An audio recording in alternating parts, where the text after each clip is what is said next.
Everybody be nice and behaving. This is Craig Lane with Health Alchemy YouTube channel, Community Dinner, Seed Energy. We're doing the opposite of a cleanse tonight. Let's see. I have two kinds of pork and an egg bake. So we have eggs, cheese, ground pork teriyaki style, and bacon with a little bit of tomatoes and pesto. And that's right over here. And see the opposite of a cleanse is that. All right. So we'll be doing another cleanse for the logistics part of this talk. There'll be another fall lung and colon cleanse. So anybody having trouble with the smoke, we'll have a 3-week cleanse group process October 2nd. I'll be promoting it. We have a team forming, and so we're generally just going to I'm going to be able to delegate more. There'll be better information, better marketing, better promotion ahead of time, and not like, oh yeah, it's starting tomorrow, which is generally the way things have run. So we're going to look at the whiteboard here for seed energy while I talk for a bit. And the reason why I'm talking about this is because I change what I'm doing with my diet and lifestyle seasonally. And we're in a big transition right now. Everybody knows cold and flu season is the fall. But why? You know, the question we could ask ourselves is, why is fall cold and flu season? And generally in our climate, we don't get the dramatic extremes from cold to heat. But you know, you have different kinds of grades of oil in different temperatures. You got a different grade of oil in the freezing cold versus the heat. And our body's doing the same thing with the blood. The blood is literally changing. It's a different quality of blood in the winter than the summer. And so right now we're heading into this, you know, it's not so dramatic around here. So, I mean, come on. But there is a process of the blood changing for the winter, for the damp and the cold. And we're just programmed. It's a circadian rhythm. And the Chinese started talking about this in terms of a 5-element cycle. And that's what this is. The seed is nourished by the water. And all traditions, every medicine wheel, native, Greek, Chinese, Ayurvedic, water is the dream. It's where the seed sprouts from the water. So your goal in life, you know, to get somewhere, that's water element.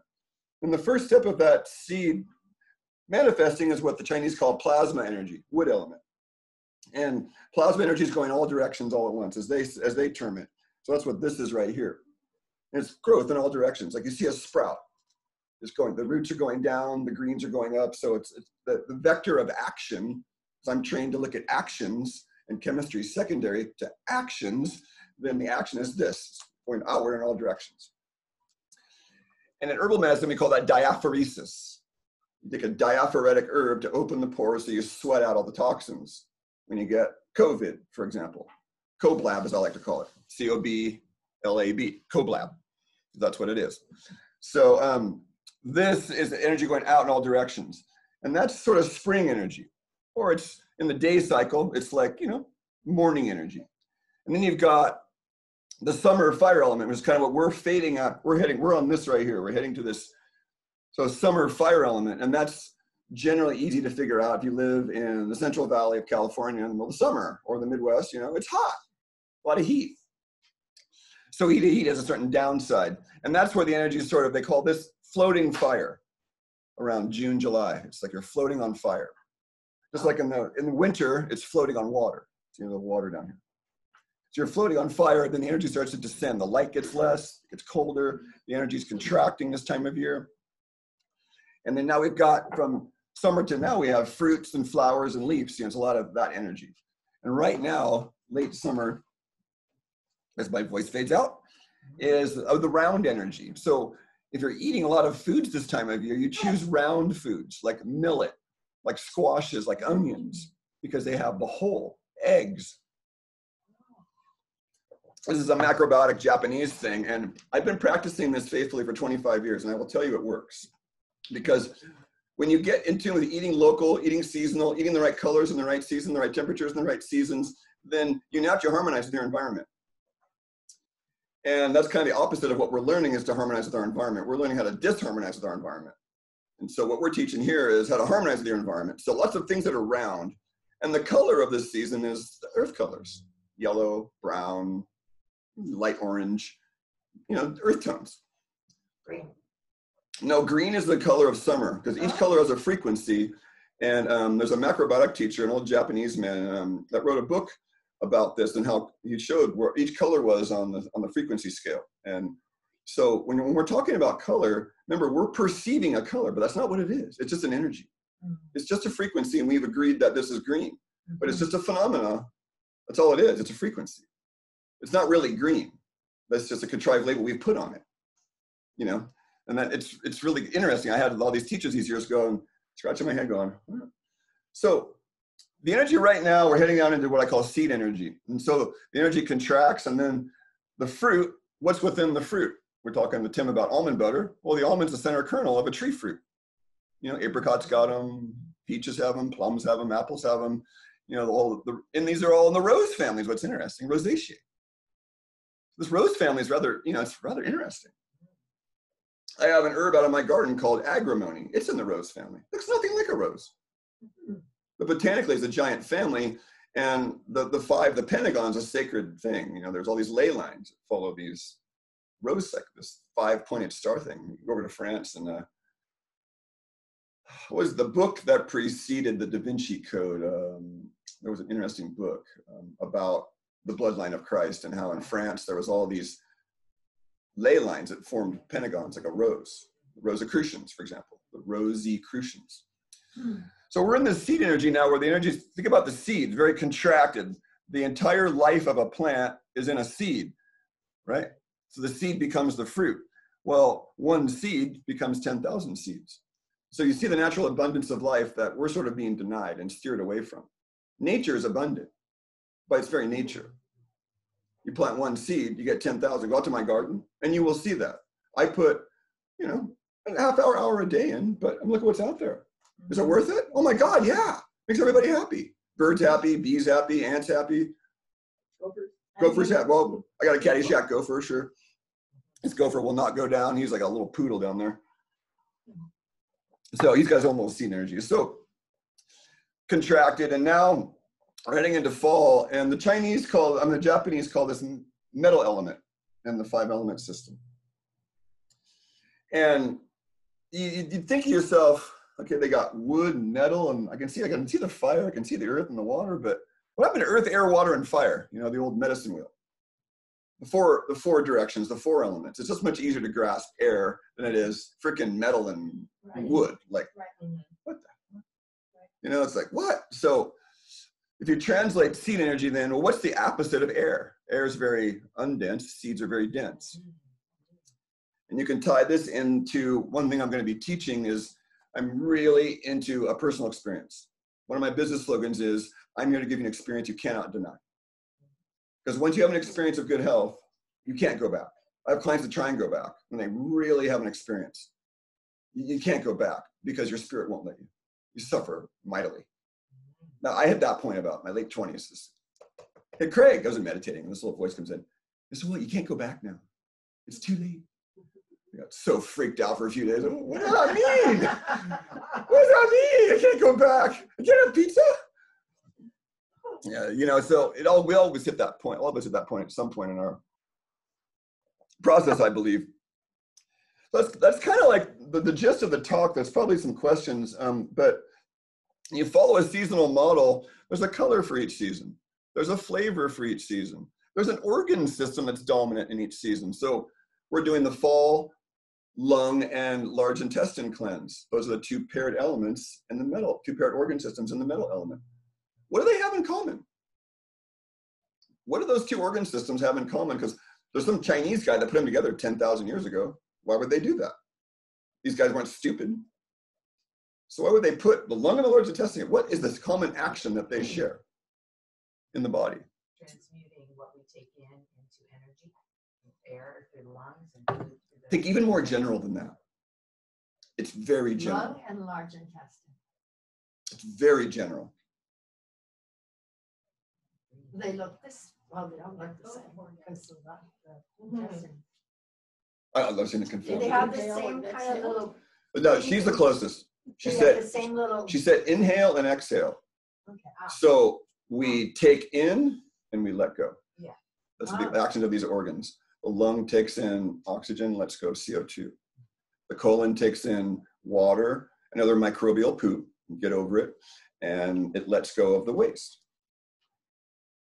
And of which I love to mention this because it freaks people out, that a fourth to a third of your stool is your own cells and dead bugs downstairs.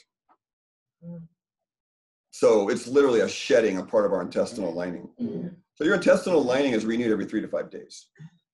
So you talk about a high cell turnover.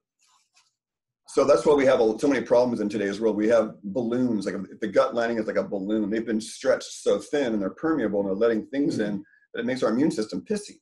And there's the basis of autoimmunity right there. A pissy immune system that's got too many invading proteins getting in, and the body keeps thinking that, and we've known this since the 50s, folks. Edward Howell was doing some research with other guys called enzyme nutrition in the 50s, and they were measuring the white blood cell count after meals based on various types of meals, refined foods, cooked food, raw food. And what they discovered was really where we're at now, that the more cooked food, the more refined food you eat, the higher is the white blood cell count an hour after you eat. And they used to call it digestive leukocytosis, meaning an elevated leukocyte count after a meal. And so they were right onto the autoimmune trail in the 30s, 40s, and 50s, and 60s, but they were diverted by the Rockefeller medicine model. See, autoimmunity always originates in the gut, almost always. But we're not taught that. I've got 10 years of autoimmunity training and experience. I tell you, it's not a mystery to me. Neither is cancer. It's all about the context and presentation of the person. Usually it's more spiritual and energetic than it is physical. You can get the underlying frequency change in the person, the physicality will. I mean, talk to Karina McFarland. She beat a fibroid that way. She got her internal straightened out and that fibroid just started coming out. So you get the psychology and the spirit straightened out and the body will, it's amazing what can happen. I was talking to a physician about that today. He's like, well, unless you're a miracle worker, there's not too much you can do in this case. And I go, I am a miracle worker. There's stuff that comes through me that I can't deny that the miracles have happened. Can I claim they're mine? No, it's grace. But some of us are conduits for that grace, When you start claiming it, when you say, get the fuck away, this guy's dangerous. He's contaminated, as my teacher puts it. Contamination, get away. So what's the flavor of fall? So the flavor of fall is pungency. And the color we went over. And I got this tea from the Ayurvedic provider, Banyan. It's called Dashmula or Dashmula. Excuse me, Ayurvedic people. I'm sorry if I mispronounced. You don't want to offend any, Oh, yeah, people out there, No, we gotta be PC. I didn't say Dashmula correctly. Okay, I did a microaggression. I felt that. Dashmula. There's a whole story about a microaggression that was just comical. So, and the organs, well, there's another associated organ that nobody talks about, and that's the portal veins. All the veins from the intestines go back to the liver. And that's where your atherosclerosis begins, because they're filters of the food, because your gut isn't really you, it's a holding tank. The tube from here to the anus is not us. It's a holding tank, because us is on the other side of that wall called the gut. It's just a fascinating study. I've been doing it since 1990. I've been studying the gut since the early 90s because there was a whole school of thought in Chinese medicine for thousands of years where all they treated was the gut for any condition. And they would get amazing results just by treating the gut. Hence, I evolved into the 4 foundation system, which involves digestion in every one of the foundations. But the first foundation is, if your chooser is broken, you're never going to choose the right food. So a lot of my clients, I send them off to a psychotherapist because their chooser is broken. You've got to choose the right foods, the right amount of carbs, the right amount of fat, the right amount of protein, the right amount of raw. Like I said, a good case study. And this guy I've known for about 10 years. And he calls me up and he always eats cooked food. He's like, I go, some day's going to catch up with you, bro. And it did last year. He's like, I'm so constipated. I'm like, oh, you're still eating all cooked food? Because he had the coffee in the morning, helps, but I stopped the coffee, and that's a classic case. Remember, you take the poison, the body tries to excrete everything it can, because caffeine's a poison that the plant makes. So that's why you take a poop. You have to drink coffee, because the body's going to get this stuff out as fast as possible. Pee and poop. That's the caffeine phenomena. It's a poison, so the body goes, get everything out. So he stopped having bowel movements because he stopped the poison. That's why coffee is not a good laxative, because it's not a good long-term solution. It never is. It's ultimately drying as a diuretic, for God's sakes, and it produces cortisol and adrenaline. Like, it's non-sustainable fire, So I said, hey, why don't we? And he doesn't believe anything I'm doing hardly. He's kind of like, So I go, why don't you just eat about half raw? And I said, carrot, celery, radish, because they're easy. You can bring a bag. You can get a baggie and have a baggie of carrot, celery, radish. No matter where you are, even 100-degree heat, it'll last all day. If it's leafy greens are gonna, but. And so he got his bowels moving again pretty quickly. And suddenly I was the diet guru, and all it was like common sense. You know, a little bit of raw, dude, you know, things will work better. He's happy as a clam now too. I just love it. Or clams happy, actually? Maybe I shouldn't say that. Yeah. Happy as a clam. I don't know how happy the clams are right now, actually. Is that a commercial or something where you see the clams all like? Okay, any other questions? I mentioned the cleanse, didn't I? October 2nd, doing our fall cleanse, 21 days. We'll probably have a sliding scale price, $300, $350. And if you want to be in the cleanse, anybody can be in the cleanse because I'm just sending out emails. So if you want to just be in the cleanse and not get the products, then you can be in the cleanse for free as far as I'm concerned. It's no extra effort to add an email, you know, to a list. And that's really what is great about community is like, you know, you can participate in stuff and not have to pay. You're like, hey, I want to participate. I want to be part of the community. Okay, come on in. And that's the seed, what we're planning, right? Because there was a book written by, who was that guy? The World is As You Dream It, John Perkins. I just love him. And John Perkins was in the Trilateral Commission, and his first book was called Confessions of an Economic Hitman. He worked for the companies, the banks that were going into third world countries and bribing them, giving them loans, and then you know, basically taking away their land and all their resources. And then he had an ayahuasca experience in Brazil, and he woke up out of that. And then he didn't tell anybody he was writing this book. He just wrote it. And he said if he would have announced it, he would have been assassinated. And then, you know, he was, Ash, what's her name, on Breaking the Set, did a lot of interviews with him. Who's that woman doing Breaking the Set, alternative news channel on RT for many years? Oh, she was fantastic. Breaking the Set, she was fantastic. And anyways, so then he made another book called The World is As You Dream It after his ayahuasca experience. He said, you know, we're living out our ancestors' dream. These beings that have been running the planet, and this is their dream. This is the end of their dreams, what's great. And now we plant the seeds moving forward with our dream. As my friend Brian Canary, who trolls Jimmy Panetta regularly and harasses him, as he said to Jimmy Panetta last month, he said, your time's up, buddy. This is the people's time now. And that's the seed. It's the people's time now. Their time is up. And we're seeing it all around us. It just looks kind of bad, but it's actually not as bad as we think it is. And then this little thing here, let's see if we can do this over here. We have different seeds, and thanks for reminding me, because this is the cute part of the talk. So we have different kinds of seeds over here, and I call these seed chews. So there's a brown mustard one, a cumin one, a coriander one, and a fennel one. So guess what? The coriander seed's cooling, the fennel seeds are warming, the cumin seeds are neutral, and the brown mustard are very hot. So any temperament could have this after a meal and make their digestion better, because they're all carminatives. Carminatives in herbal medicines are energy that moves along sticky digestion. Like peppermint is a carminative, ginger is a carminative. And herbs and foods can have more than one property, you know, action. So the one that really struck me today was the wild lettuce. And this is the wild lettuce flower here, which is not quite as dramatic as it was earlier. And so these plants, remember, plants kind of are in slow motion like humans. They are moving through the universe, and they are doing things. So this plant, the wind's going to blow these away, right? So there's a seed attached to each one of these, and it floats like a little helicopter away. So dandelion, even though it's considered a very grounding root, the seeds go off in the air. And so its way of having sex and having babies is to send them off like the stork. Same thing with wild lettuce. Wild lettuce is really a problem. I need to hack it back, because each one of these little guys, there'll be hundreds of these on each stalk. And if you let it do this in your yard, the next spring is all you'll have is wild lettuce sprouts in your whole yard. And generally it's kind of a thorny, you know, that's where all of our lettuce comes from. And it's sort of, I mean, it's good if you want to get high on opioids. I mean, look at this thing. It's like, probably you can see it. The white latex coming out of that. See that right there? Mm-hmm.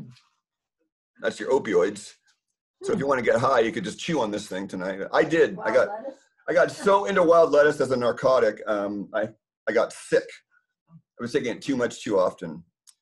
And then the other way that plants reproduce themselves is like, this is a sticky one. So if the animal walks by it, the seed sticks to the animal's fur or our clothing. This is that plant agrimony.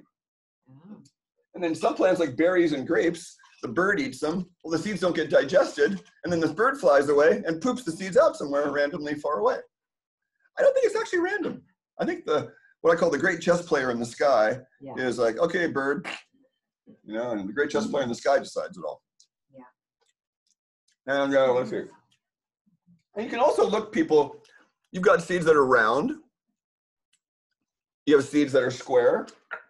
You have seeds that have pokies. You know, rices can be long and skinny or short. So that's really how when I started studying macrobiotics, they actually have different energetics of different rices. So if you're overweight, meaning you're short and wide, then you have long grain rice, which is short and skinny, long and skinny. And if you're skinny, then you want to have short grain rice to make yourself wider and shorter. Huh. Interesting. Generally, you know, I kind of giggled about it, but I generally I was skinny my whole life, so I like short grain rice. Turns out short grain rice has more carbohydrate per unit than long grain anyways. Oh, really? So if you're overweight and you're doing basmati long grain rice, you're actually getting less calories and carbohydrate than you are from short grain, or the real calorically heavy, which is the sticky sweet brown rice, you know, the mochi stuff. It's pretty calorically dense. But really the oat is a really interesting seed. You know, it has a little wrinkle in the middle, and the entire wheat family has that generally.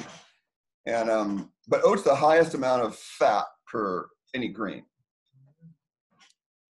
So, and by the way, oat straw, people talk about barley grass and wheatgrass, but oat grass is a sleeper, really nice grass to juice.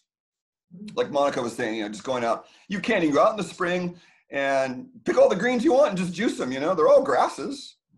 I mean, you might have you could have some noxious weeds around, but generally grasses are easy to spot, you know, they don't have a node. The plant behind me right above my head looks like alfalfa right there in the camera. The little alfalfa guy back there, is he? It's right. Look, it's perfectly positioned. I got the little alfalfa plant behind my head here. I thought that was your antenna. You got little horns, you know, like double. Secretly, I'm the devil. Actually, I'm the Antichrist, trying to take you guys down to hell with me. But you're gonna feel real good. All right. Anything else? I think I'm done.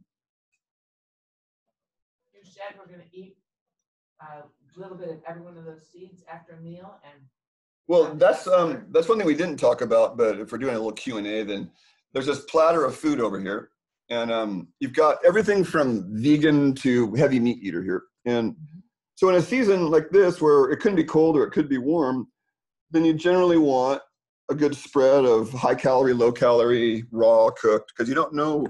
I mean, we do know because of weather forecasting now, but you know, back in the day, you know, if you're an Indian, it's like, well, okay, well, it's burning hot today, it's cold tomorrow. You know, welcome to North Dakota. You know,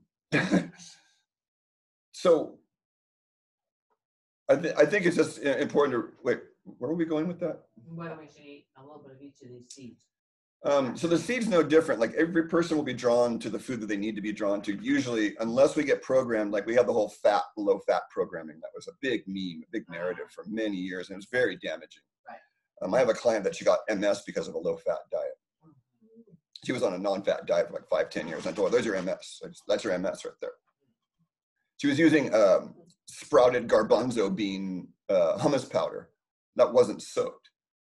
So they were grinding, you know, garbanzo beans that were probably stale, then adding all the spices and everything. Oh, just add water and you got hummus. That was her main protein staple. And too bad beans aren't a good protein source, folks. They're mostly carbohydrate. Every bean on the planet has twice as many carbohydrates as protein, gram for gram. I've looked at every bean on the planet. And so you can't get away with saying beans are a protein food. They're a mixed food at best that's high in starch. So for the protein type, they're high in purines, which is the type of protein the protein type needs. The dark meat protein is a nucleic acid rich. And the beans are more nucleic acid rich than grain. So if you're a protein type and you want to be a vegan, then you got to do sprouted bean products.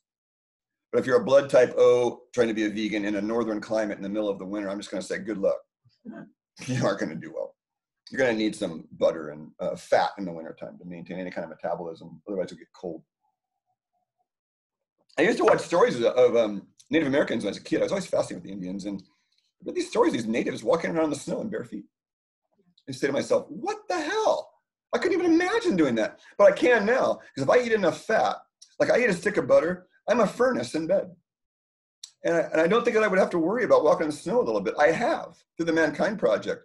There are initiation weekends where men are out in the snow in bare feet. I mean, that's how extreme it can get. I can't say anything more because, confidential. All the insurance companies, watch out, MKP, I might narc on you. I'm kind of mad at them right now, and I'm publicly announcing, I'm mad at you, MKP, online only, screw that. So I'm going to publicly say, you guys, we're going to need to step it up, and I'm one of those guys. So yeah, we want to see one more fat in the diet. And if you can't process fat, then that's like the ABC answer, Monica. Take the metabolic typing test. If you get a lot of A answers, then you probably shouldn't eat a lot of fat because you're going to burn carbohydrates into energy, into heat. And then the C answer people, blood type O's, generally in the northern climate, they're gonna have to have some fat for energy. And they're seeing now with the intermittent fasting and the fasting work that's getting more publicized is that they can start teaching their body to burn more fat. And it's called ketosis. And that's something that we can all do if you fast. And a cold shock will help this too. I found out as a surfer that there's a brown fat, white fat. There's two kinds of fat in the body: brown fat, white fat. One sort of turns into heat, and the other one is just a storage vesicle. Like if you eat too many carbohydrates, then that gets stored as fat. That's how you fatten mammals. You feed them carbohydrate. That's why they grain feed cattle. That's how they get fat. You feed them grain. Fat doesn't make you fat usually. Fat just makes you sick to your stomach. That's actually the dance that most people are not aware of, is if you don't get enough fat, you're going to crave carbs. And if you get too much fat, nausea is one. The 20 wipe stool is another side effect of too much fat. And the oil slick in the toilet is another slight side effect. And if the stool floats. You can't visualize, he's going to provide the visualization. Yeah, me. I'm the guy that was fishing stuff out of the toilet after enemas, like, what the hell is that? Oh, God. Yeah, I had this girlfriend. I mean, it's how you learn, like you start talking. I talk to clients all the time about their stool. Hey, what you stool doing? Like, what? Medically, there's a stool chart, the Bristol stool chart, BRISTOL, and it's got the whole spectrum from, on one spectrum is the rabbit turd, the small black pellets, and the other spectrum is completely liquid in the 7 stages. There's a sausage one, there's a, slightly unformed one, and I just think it's hilarious. I've got a stage 7 Bristol stool. What do you got?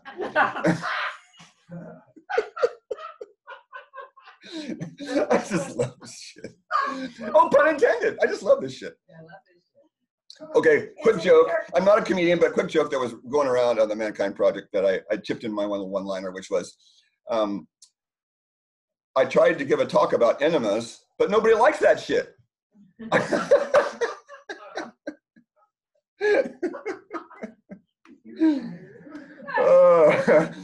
That kind of came out. There was a whole thread going around on this Mankind Project and an email talk, and I was like, yeah, that's a good one, man. I finally got a good joke out of me. It's like, in the whole 55 years, I might have been 2 jokes that bubbled out of me naturally, All right, seeds. We got the seeds covered. That seems impossible. It's like you're full of jokes. Yeah, when I was younger, I was kind of shy. So I generally I get drawn to cumin seed because they increase saliva. It's called a sialagogue. A sialagogue increases salivation. So again, the coriander was cooling. Coriander is cooling. It's really a sleeper antimicrobial. Like if you're afraid of COVID, just have about a gallon of coriander seeds and eat a few every day. You'll be fine. And the other thing again, or what? They put that in, Woody Bajorn did a special mung beans and rice combination thing for all the retreats. So we always ate that. They had coriander. Right. Well, the 3 kitchery spices, they're doing this kitchery thing. I was a kitchery master for a lot of years. And so it's cumin, coriander, turmeric are generally the 3 root spices in that. And so you adjust. Someone who has a lot of heat, you go heavy in coriander. Someone who has a lot of cold, you go heavy in turmeric and cumin. Fennel's counterpart is anise. So fennel is really warming and diuresis. So it's good for the overweight, especially the overweight, pale, flabby woman. Fennel's like a specific for that person. Enhances circulation, gets diuresis going, helps digestion, gets estrogen levels up. I was like looking around going, we don't really have one here, but we can go down to the Weight Watchers Center and find a few of them, you know, like, hey, there's some fennel for you. Shoot, I thought fennel was good for everybody. I loved that I had fennel seeds in my garden. You are an anise person. So its counterpart in the same family is anise, which is calming to vata, goes to the lung quite nicely, has a licoricey flavor like fennel, and it's calming. Fennel's kind of stimulating. Anise. So I anise is for the thin person, and it's you know, it's a little bit more licoricey than fennel too, so it's a little harder for some people to take if they don't like that licorice, that black licorice flavor, you know. Yeah. The whole family though, caraway and dill is in the same family. But people don't know that. They're all in the same carrot family. Cumin's in the same family too. Cumin, fennel, anise, caraway, dill, carrot, celery, they're all in the same family. Dong quai, Yeah, it looks like it was fennel. the angelica, the angelic flower, which I have. I'll show you guys. We're going to go outside just for a minute. I have this angelica flowering. It's called Ashitaba in Ayurveda, and it's really beautiful. You guys can try the seeds too if you want. Yeah, you really see like the cumin these are really fresh. Like those cumin seeds kind of hurt my mouth. They were so strong. Wow. And I'm gonna have 2 corianders. I'm gonna turn off the recorder now. I think we're done. Hey folks, this is Craig Lehman, Health Alchemy YouTube channel. We have our team being formed, and we're gonna start our clinical nutrition first module, introduction module, September 28th on a Monday, 11 to 1. This will be on my YouTube channel, and we'll try to have a little editing on it. But thanks, folks, for joining us for this recording. This is a live talk, but nobody on the Zoom this time. Have a great day, folks. Look forward to connecting soon.